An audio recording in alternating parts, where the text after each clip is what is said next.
Hello, welcome back to another episode of Ask Vixen. I am your hostess, Lady Silver Vixen, and today we're just going to answer a couple of general questions, such as, when did you know that Wicca was right for you? What made you say, okay, this is definitely the right path for me? Was there a specific event or moment that made you feel this way?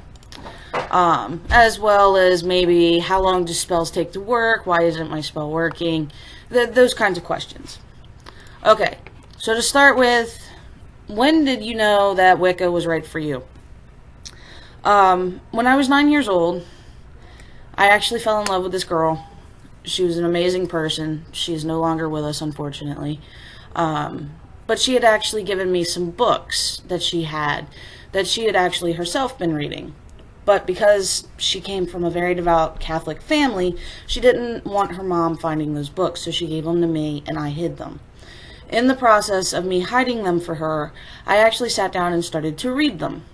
And as I was reading these various different books, one of the authors was Starhawk, one of the authors was Raymond Buckland, the other author was Scott Cunningham. And all of them seemed to overlap and just make sense to me. And it was actually that specific defining moment that I knew that it was right for me, and that was where I needed to be. I fought this at first, though. I have to say, I knew the type of difficulty that was going to bring me eventually in life. And instead of going full force and practicing in full force, I ended up practicing in secret for quite a while, till I was about 14 years old. When I was around 14 or 15 years old, I had actually been living in Florida, and my dad was a lot more relaxed and open about practicing Wicca, and actually recommended me looking more into it, which I thought was kind of funny. But he himself had actually practiced for a short while he was in the military. So it was just kind of, no matter how hard I fought against it, I kept being drawn back to it. And I finally just said, okay, well, if this is where I'm supposed to be, then this is where I'm supposed to be. And I have to say that this year marks 15 years of being a practicing Wiccan. And I absolutely love it. I have my own coven. I have workbooks that I teach from, that I have not only written several lessons in, but have actually had some teamwork going on and have built these workbooks up. And it was a very moving experience for me. It's still a very moving experience for me. I absolutely love everything that I do when it comes to the craft. So I hope that answers your question, Charlie. The other questions that I get, believe it or not, I get questions on YouTube quite frequently. And I don't know how I answer all of them all the time, but I do my best to answer as many questions as possible. One of the main questions that I get asked a lot is, how long do spells take to work, and why isn't my spell working? To answer the first question, spells actually, it depends on intent, if it's meant to happen. There's so many different factors that go into how long does a spell take to work, that it's actually hard to set a specific time frame on it. From what I've noticed, it can take a couple of hours to start working and take effect, all the way up to 21 days or more. It depends on the spell. It depends on if it's a constant flow or if it's just a wham bam, thank you ma'am, kind of like just get it done kind of thing. Like, there's a lot of different things that go into doing and dealing with that type of a scenario. Why isn't my spell working is always like the second question that follows. And a lot of this has to do with, your spell is working, it just may not work the way that you want it to. Pretty much every spell that everybody does works to some degree, just not necessarily in the way we want it to work. Like, if you want it to rain outside, but accidentally, you know, one of the pipes in your house bursts, the spell worked, it just didn't work in the way that you wanted it to. Or there are scenarios that are less dramatic and extreme, like you really want a new opportunity to knock on the door, but instead you have a Kirby salesman that knocks on the door. Like, I hope you guys are understanding this. Like, the spell itself is actually working. That energy is put out into the universe once the spell is done. It just may not necessarily work the way that you want it to. It takes a lot of focus and a lot of skill and a lot of practice to get spell working down to like a very fine science, and even then it's not going to work perfectly every single time. And the other thing that you have to keep in mind is, if you use a spell online, please remember to modify the spell so that way it actually meets your needs better. I've noticed that there's a lot of teenagers who ask this question, and it's because usually they've pulled a spell offline and it didn't work the way that they wanted it to, and they couldn't figure out why. Well, a lot of the time it's because those spells that are put up online were used and worked for somebody else, but they may not necessarily work for you.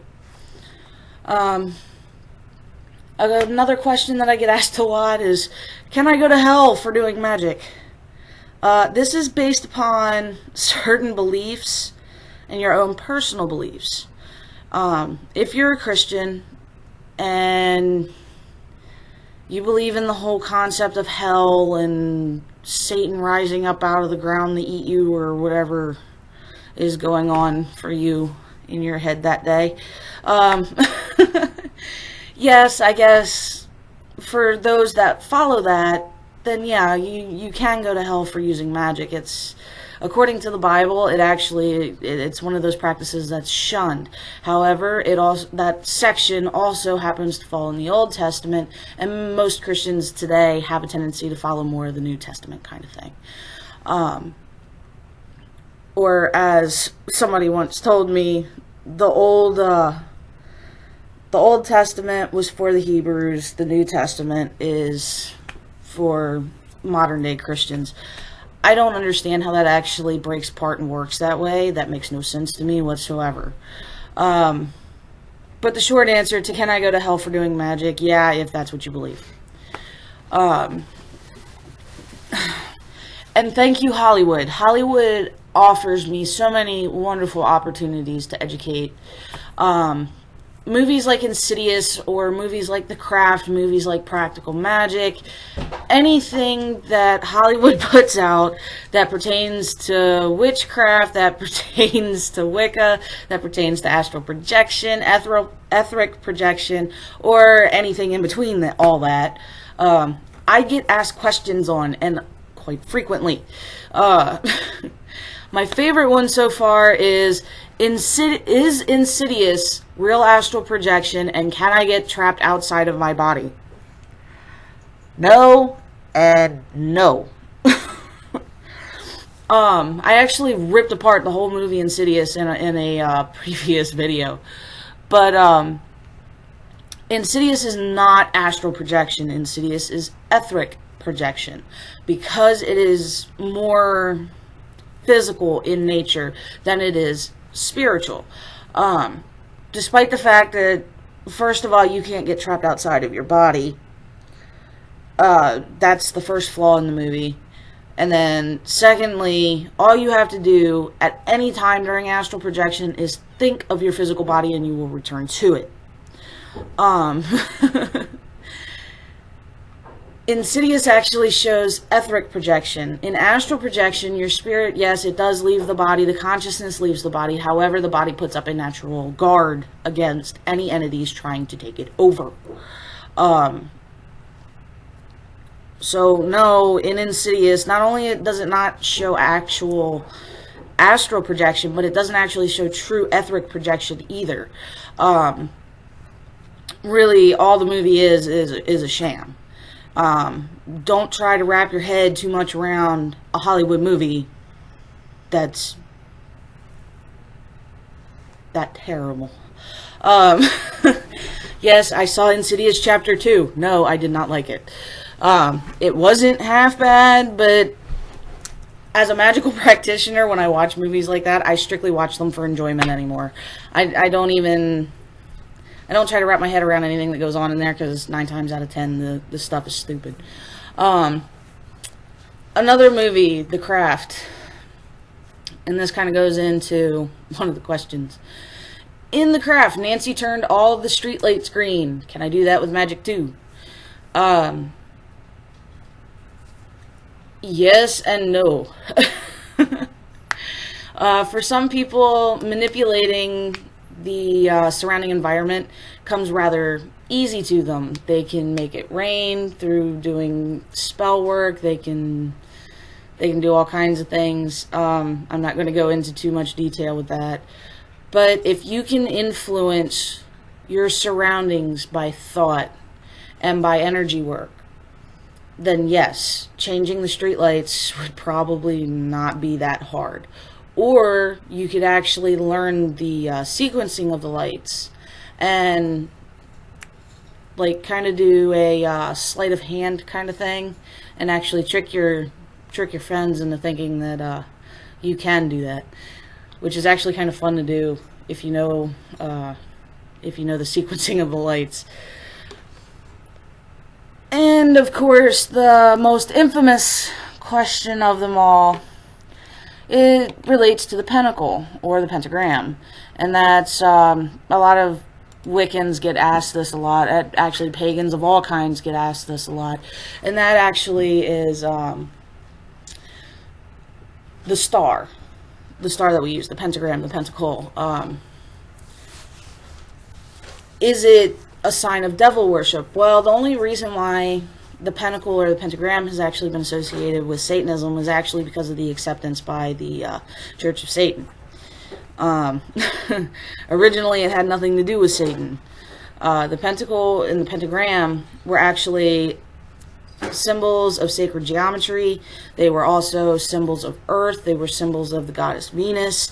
For a short time, they were representative of the 5 wounds of Christ. And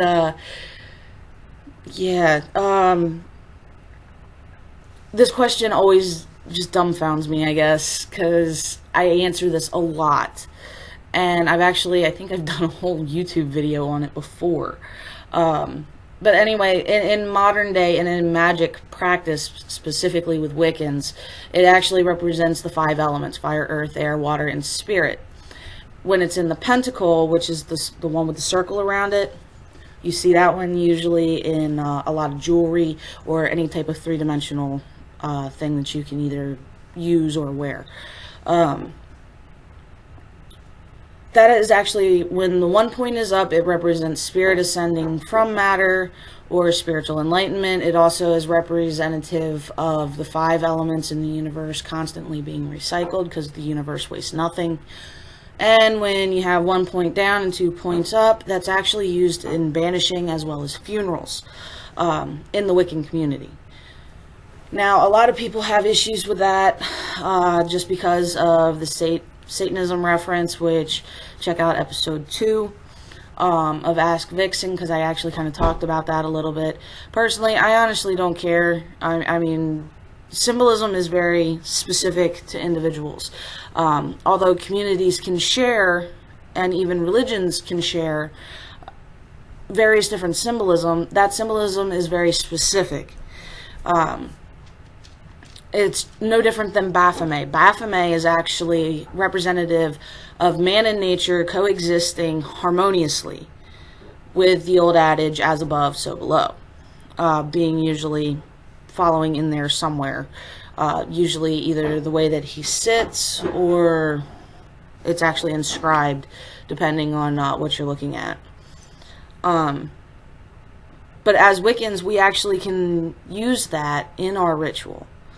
But at the same time, Satanists use it too. So they have a different symbolism for it than what we do. But I mean, there's still overlapping principles there. I hope this makes some sense to you guys. It has been forever since I've done YouTube videos. And I have to say that I'll get back into the swing of things. Things will come out more clearly as I progress. It takes time, but you know what? I'm happy to be back running around on YouTube. So make sure you guys leave questions below in the comments, or you can do video responses, whatever floats you guys' boats. But make sure that you guys keep it chill. Keep it chill. This is Lady Silver Vixen. I'm signing out, guys.